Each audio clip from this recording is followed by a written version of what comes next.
Hello everyone, today I share with you how I created sourdough starter using grapes and it's ready to use after 51 hours.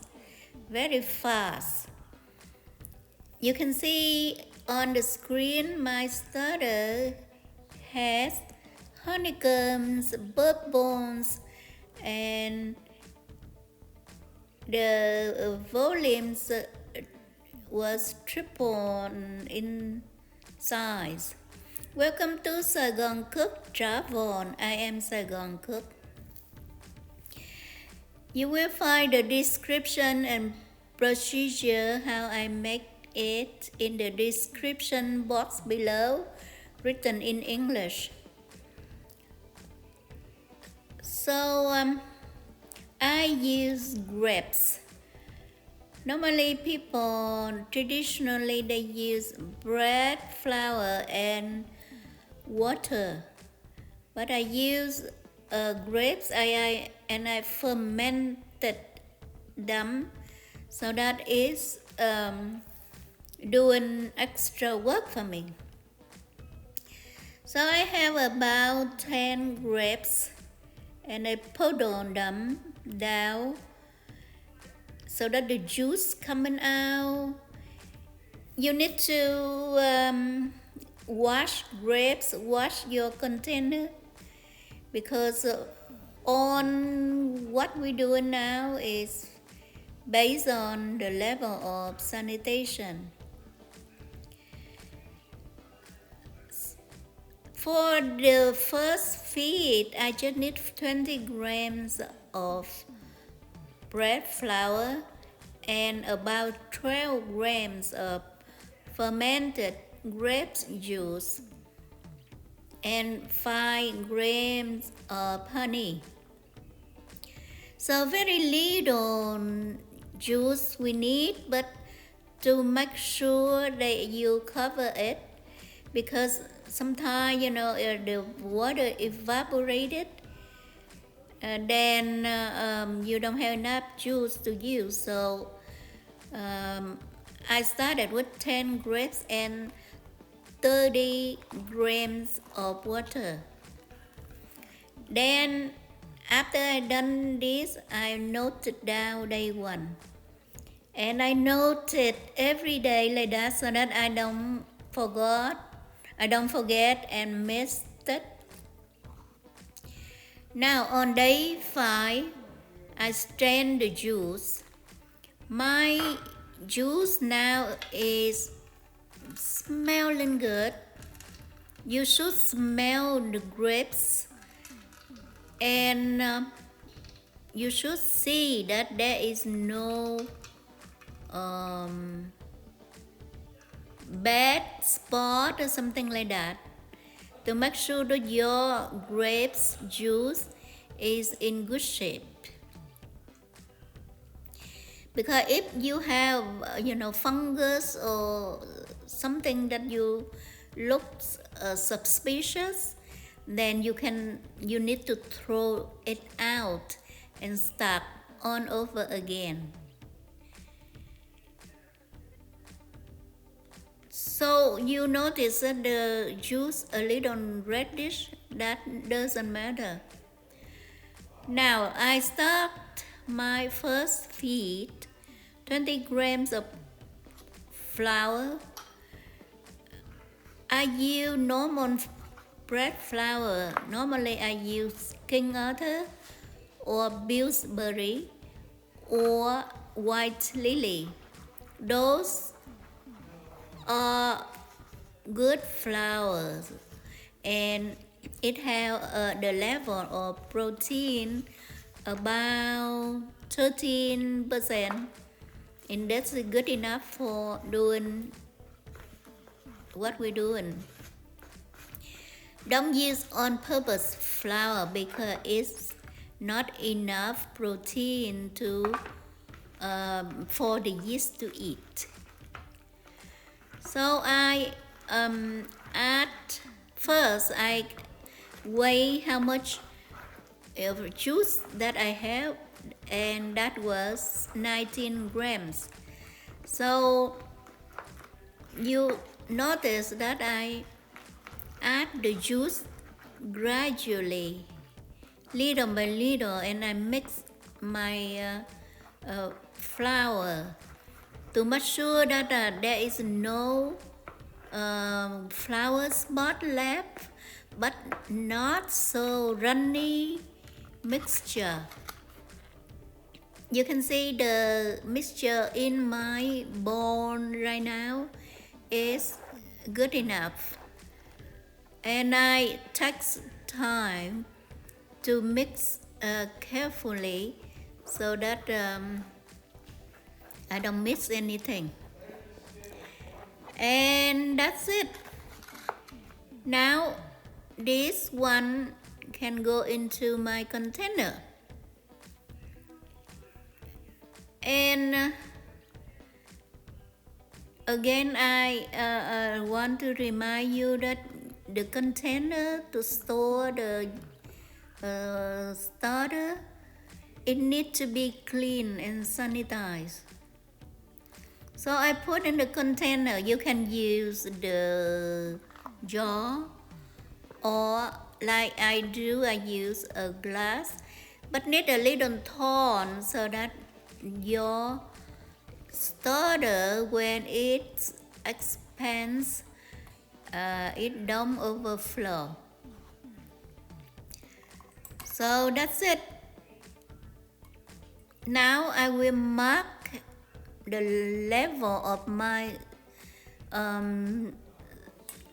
content, and I will cover loosely and wait for 24 hours.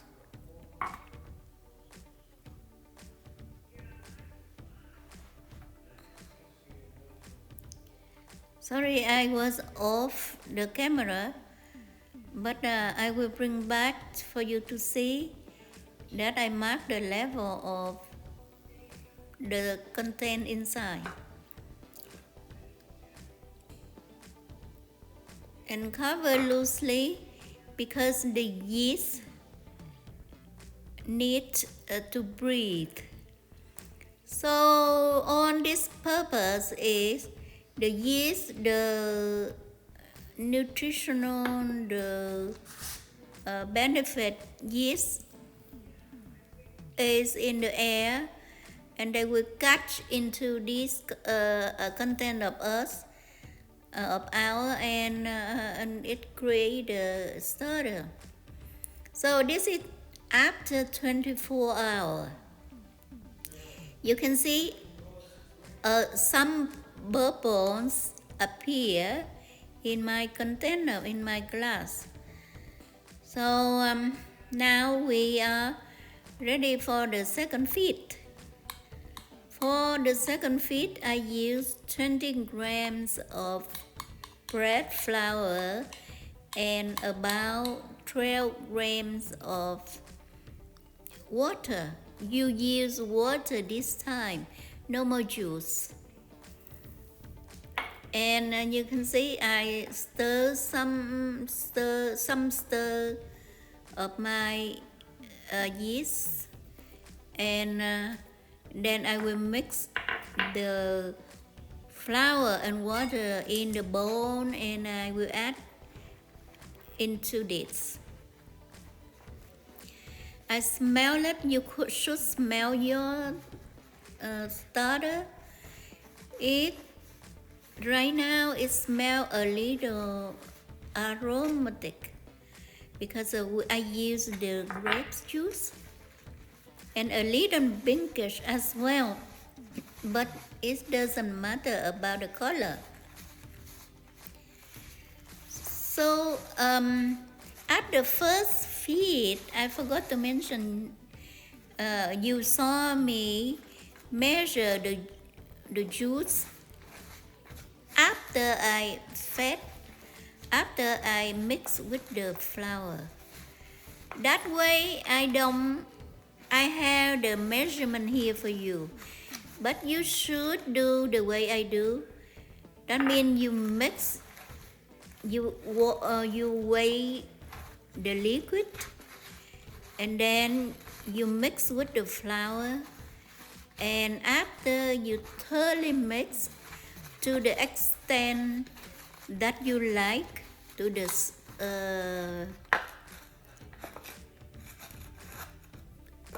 status you like not too wet, not too dry, then whatever left liquid you measure, you weigh again, so that you know exactly how much you use. That is just for purpose, because I shown you that what I need to note down how much water, how much juice I use. Normally I don't, because I just use my eyes to judge how much water I need to put in to mix with the flour. See, I weigh the water left here, and apparently I use only 12 grams of water, just like I used 12 grams of juice yesterday. Now I put the mixture of flour and water into the yeast, the contents of yeast that we mixed yesterday, and I mix thoroughly, and after that I will mark with the rubber band and cover loosely and let it the yeast eat its food.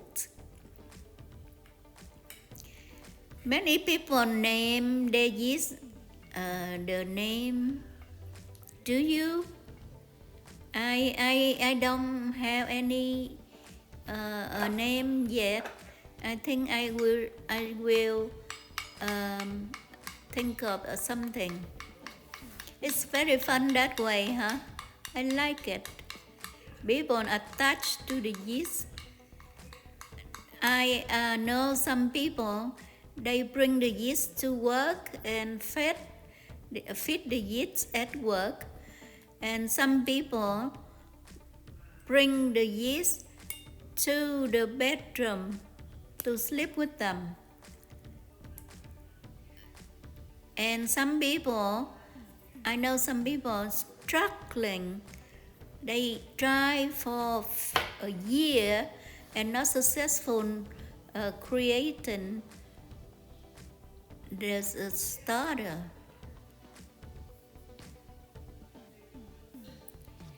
And I hope if you are those people, after watching my video, you will follow me to do, and you will be successful. Please let me know how it goes. And if you like my video, please like, share, and subscribe to my channel. Thank you. So this is the yeast after we fed the second time. This is after 14 hours. You can see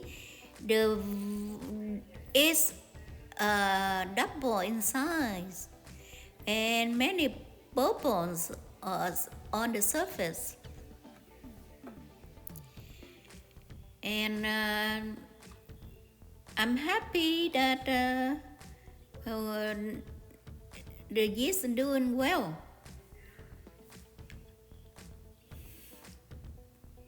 Again, I ask you to subscribe if you are new to my channel. Now for the third feed, we will need 40 grams of flour, and I use about 20 grams of water. The reason we use more flour today, because from the content from my glass, I will need to use only 20 grams of starter. So I will take out only 20 grams, and the rest go into discard. So if you're new or seasoned baker, you will hear the word discard.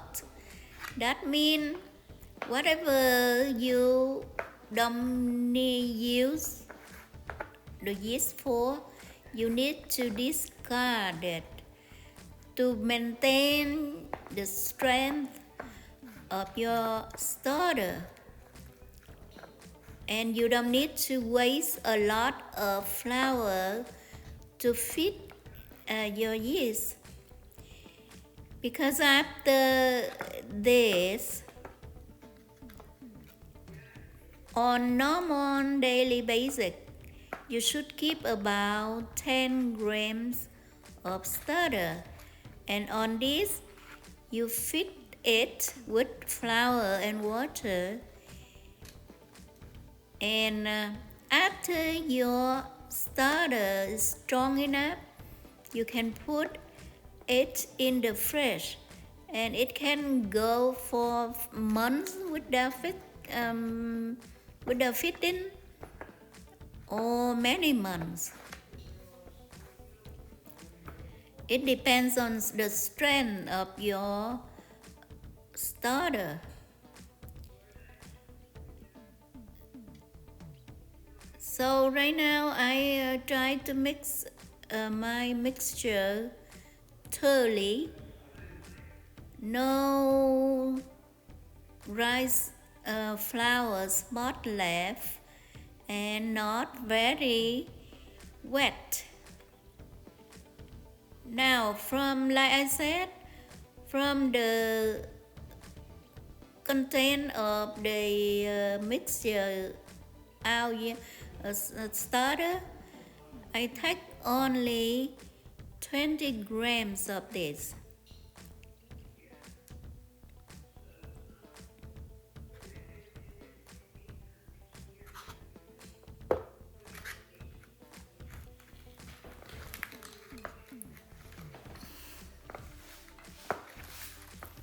After I weigh my starter,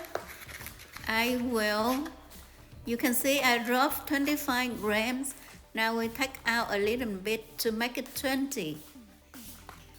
And I mix thoroughly again, and I will put back in the container after I empty the container, or you can use a new container if you want, but I empty mine out, and I put back the same glass in the same glass, so that it less wash.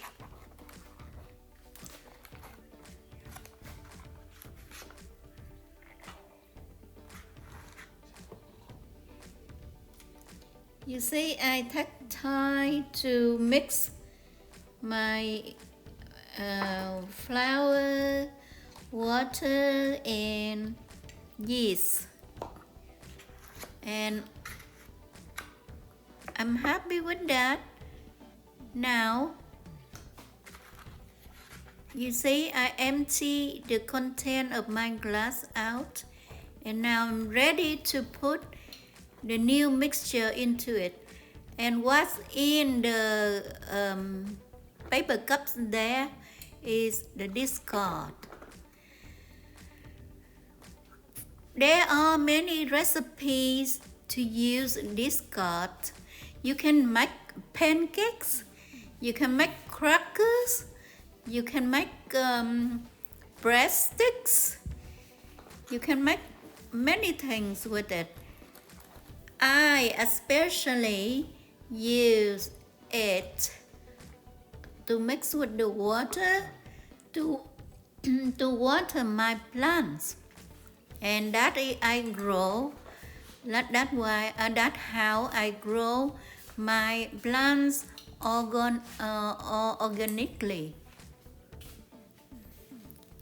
I don't use chemical fertilizer, pesticides, anything like that for my garden.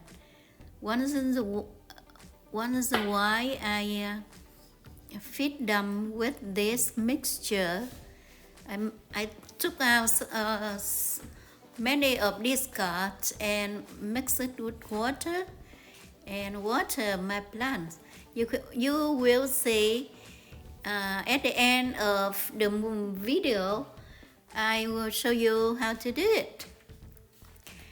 Now the mixture is in the glass. I mark with the rubber band and cover loosely.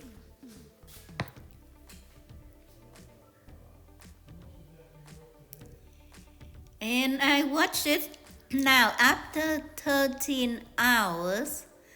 Let's look at my starter. You can see many bubbles on top of the surface, and the surface is domed, not flat down. It's dome.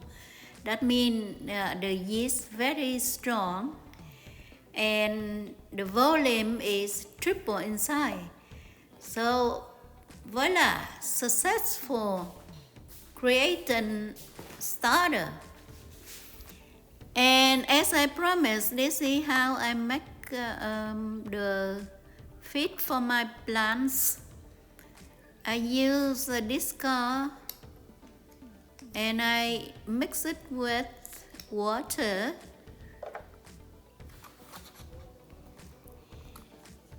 And I will go water the plants. Sometimes I just go dig a hole next to the plants and bury my starter there, my discard starter there. And then every day when I water, the plants will eat the yeast, the starter.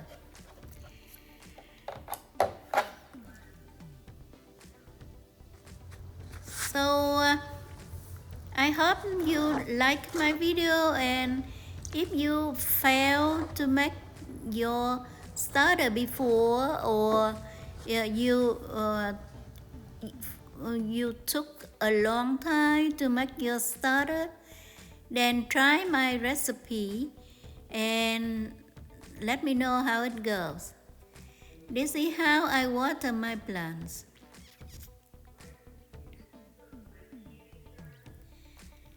Thank you so much for watching.